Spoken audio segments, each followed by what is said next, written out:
All right, this is the Brian Hornback podcast. This is episode 43, and we are going to meet another city council candidate.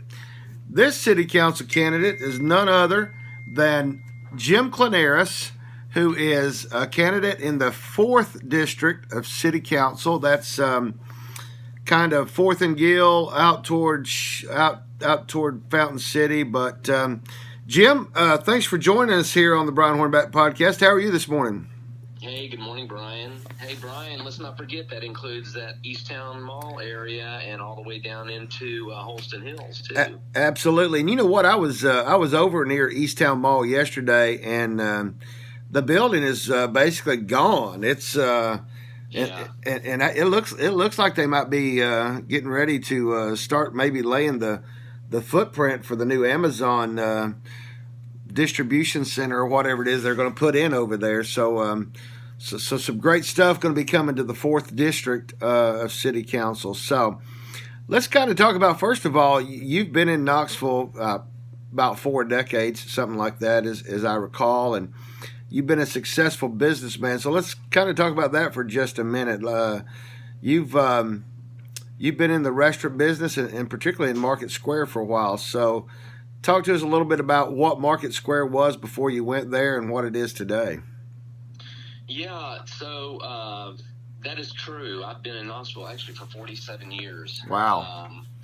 And 35 years ago, my wife and I decided to go into the restaurant business here in Knoxville. We actually started out in West Knoxville, which is where we resided. We lived out in the county.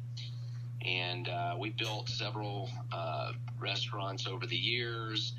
And then it was in, I'm going to think back, maybe 2005, 2006, we were actually out of the restaurant business completely. And at the time, in 2007, we were just kind of doing our own thing, and we were literally recruited by several people in the downtown area. Now, no one went downtown back in those days. It was boarded up. Right. Market Square was boarded up. It was just not it was kind of a ghost town. Yeah. The best way to put it. It really was. And at the time, Mayor Haslam, now Governor Haslam, and some other visionaries recruited us to come downtown and take part in a vision to reopen and rebuild the downtown area of the city of Knoxville. And we raised our hands and said, yeah, we're gonna do this. This could be a great project. We got excited about the vision of it, and we did just that. We opened up a restaurant on Market Square, and it was very successful from the get-go. And we're very blessed. We've had that restaurant for 13 years. It's called Cafe 4. And we were part of the initial launch, if you will, for the resurgence of what we now enjoy is downtown Knoxville. And we're very proud of that. And subsequently, we've opened several other businesses over the years, and we are still in the restaurant and hospitality business. And Brian, you know what? That's interesting because I might even precede your next question at some point, but the reason we even have looked at getting into the city council movement or city council run has to do with what has happened over the last 13 years from the time we came downtown to where we are today. Well, and let's talk about that a little bit. We had, as you mentioned, Mayor Haslam, along with his administration, kind of recruited you downtown. He brought the Regal Cinema downtown. He actually invested his own capital or some of his own family's capital to bring Regal Cinemas down there. I mean, and so, but what we're seeing now is, back in the day when you only had what I used to the old Hyatt Regency, which we used to nickname the box or the dam that missed the river because it looks like a dam. But downtown. Who would have thought that we would have all the hotels and all the condos and all the apartments that we have downtown. And I think that's one thing that's going to be interesting in the census this year, or as we see the census data here in the next few days for the 2020 census, is the number of people that live in downtown now. Yeah, I mean, there's a lot. Yeah, and I mean it's almost difficult to find a parking spot in downtown now. Whereas, back when Downtown Grill and Brewery was about the only restaurant downtown, and then of course Cafe 4 when y'all built that 13 years ago. But I mean, you could park just about anywhere. Now you've actually got to try to find a parking spot. And downtown's not just Market Square and not just Gay Street anymore. I mean, Right. It goes into the old city now. I mean, I know you've got a business on Jackson too. So I mean, the footprint for downtown has changed significantly. But let's talk a little bit about what you've seen between Governor Haslam and then Madeline Rogero, and now 2 years into Mayor Kincannon's term. And obviously, with term limits, city council changes on a regular basis, whereas back in the 80s and 90s it didn't. What are you seeing as far as the different approach that, say, Mayor Haslam had versus what, say, Mayor Kincannon and the current council have?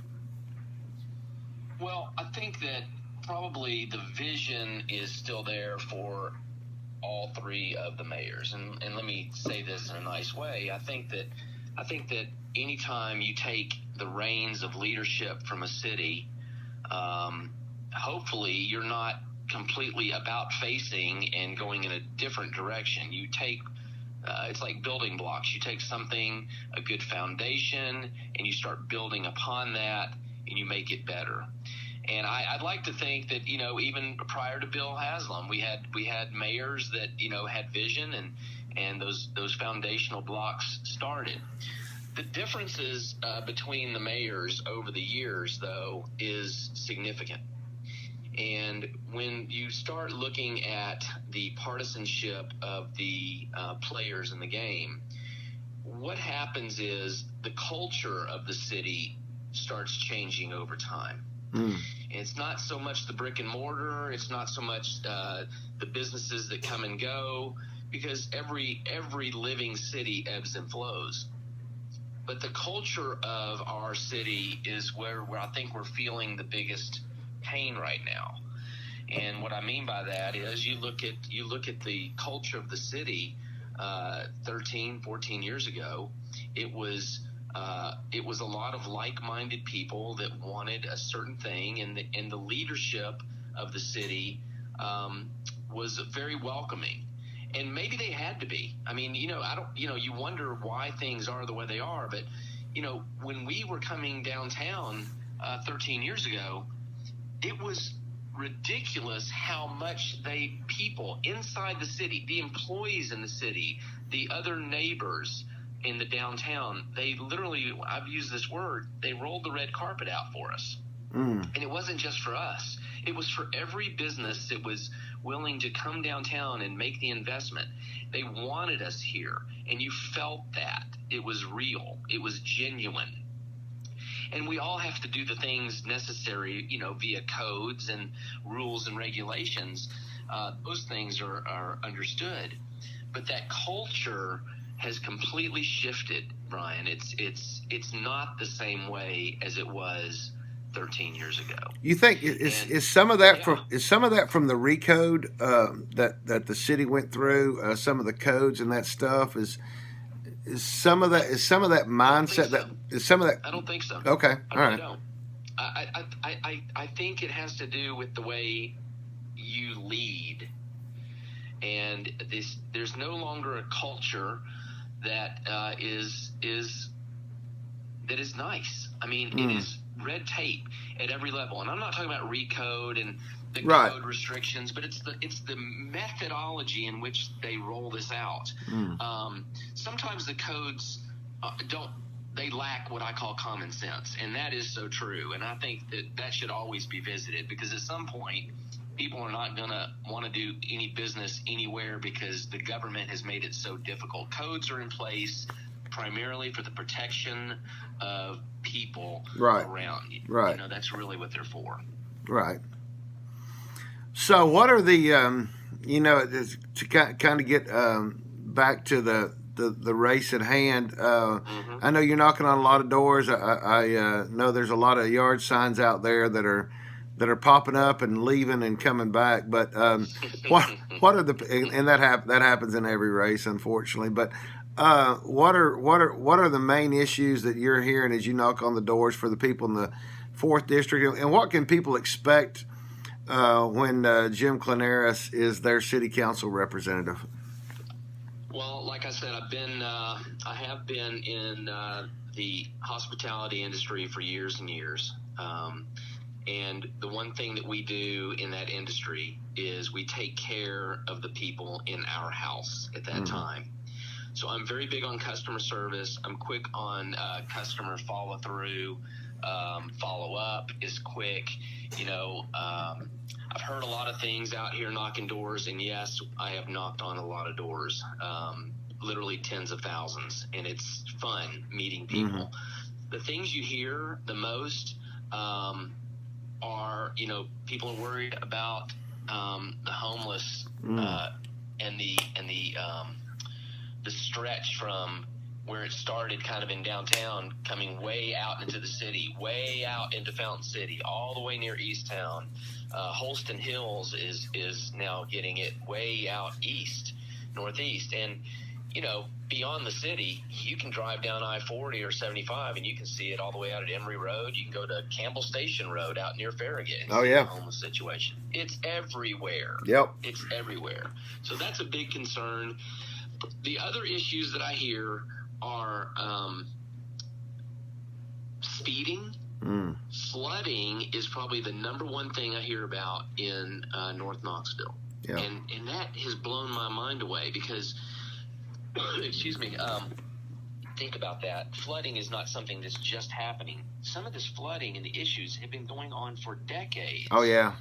And the city doesn't seem to be able to pull it together to take care of this. Yeah, I remember when Broadway used to flood on a regular basis. Well, you know, you go down like Beverly Drive and down there where the city and the county lines meet. Right. There's railroad tracks there. Yeah. You've got a combination of speeding, bad roads, and significant flooding, and the constituents that live out there are really frustrated. They don't seem to be able to get anything accomplished. I've jumped in before even being elected to office, and had a couple of conversations with both city and county government to try to facilitate some of the challenges that are going on down there. So I'm kind of getting a little bit of a test drive being a city council person. Sure. And how that happened was I just was knocking on doors, and I was just so compelled to hear or compelled to do something based on what I heard, and I just picked up the phone, started calling the Knoxville City codes people and stormwater drains, and I called the Glenn Jacobs people, and hopefully now we're going to be able to get together and at least have a conversation and open a dialogue around why we can't get this fixed. Right. And it's about bringing groups together. It's about facilitating and trying to come up with a solution and not just talk about the problems.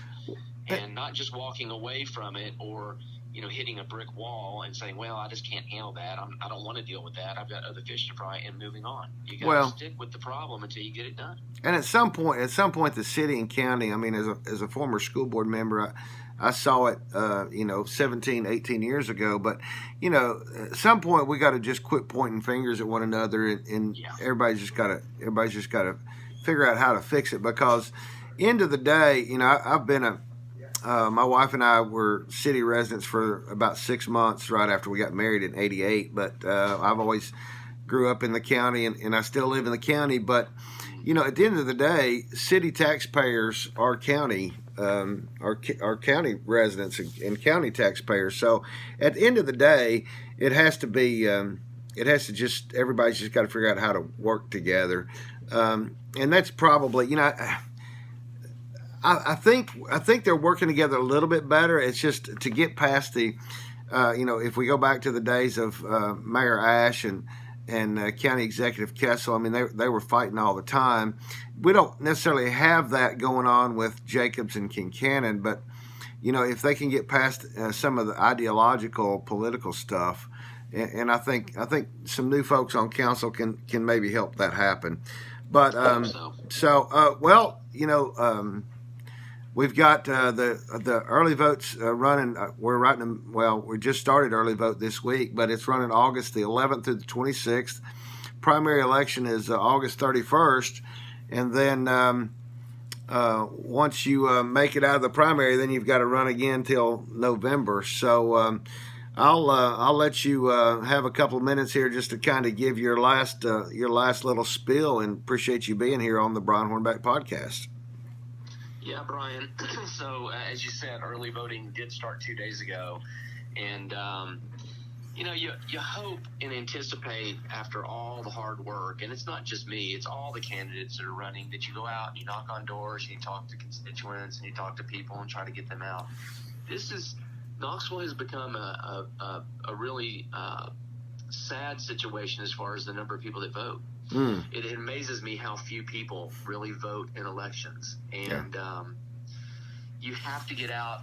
You got to get off your couch. You got to make decisions. The local votes are probably more important than even the federal elections for us. Absolutely. We can actually affect change here. Yep. We don't get it handed to us and just take it. You can actually get involved in Knoxville and local politics. You can actually set policies. You can actually move the needle, if you will, and point the compass in the direction that you want to go. But it takes people getting off the couch and not being lazy. And I don't mean that in a harsh way. I mean, it's just you got to get out and vote. Yeah, it's just reality. Yeah, I mean, I think the first 2 days of early voting, it was probably less than 600 people that voted. Oh yeah. In the whole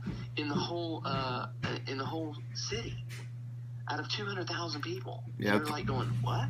5 locations on the first day, and only 338 people voted out of 5 locations, which comes out to about 60, less than 65 people per location over the course of about 7 or 8 hours. It's the good news is I had about 40 people call me and tell me they voted for me. Oh, that's good. That's good. Those people are voting for me. That's fantastic. I hope they are anyway. But absolutely. It's important to vote, and it's important to be involved. This is easy for me to say now. I never paid that much attention, just to be totally honest. Sure. I mean, I really didn't. We're all putting our head down. We're doing our businesses. We have our jobs. We've got our families that we're dealing with. And you don't really think about the impact of what city council and mayors have on our lives. But when you start getting, kind of woken up to the fact that, things aren't the way you want them, or you come home and complain all day long to your spouse about what's going on, and your spouse looks at you and says, well, quit complaining and do something about it. Then you start paying attention. Right. And then you realize, oh my gosh, all of these things can be affected by our choices, and that's kind of where I am. Yep. And I hope that everybody listening to your show considers just for a split second, you know what, that guy made a little bit of sense. I probably should go out and vote. Right. And I appreciate anyone looking at me as a candidate. I'm just a local business owner, not a real politician, if you will, who's just gotten a little bit fed up with the direction the city has moved, and want to get involved and make a difference for the lives of all the people in my district, District 4. Yep. Well, and of course, the whole city. That's right, and that is interesting. I'm glad you mentioned that, because I don't know that I've mentioned it before, but only those people in District 4 get to vote for their choice of one of the 3 candidates in the primary. But then you get to go citywide after the primaries. So everybody in the city will then get to vote for their choice of one of the 5 city council seats that are up in November. So it is an interesting dynamic that is the city of Knoxville, and everything you said took me back to former Speaker of the House Tip O'Neill, who was a Democrat from from up north, but he said that all politics is local, and if you want to control your local taxes and the local decisions, it's all at the city council level in the city. So that's important, and folks need to get out there. And again, Jim, I appreciate you taking time to be on the Brian Hornback podcast, and good luck. And we'll be talking to you in a couple of months as we get close to November. Thanks, Brian. Appreciate you and all you do in our community. Thank you, sir. All right.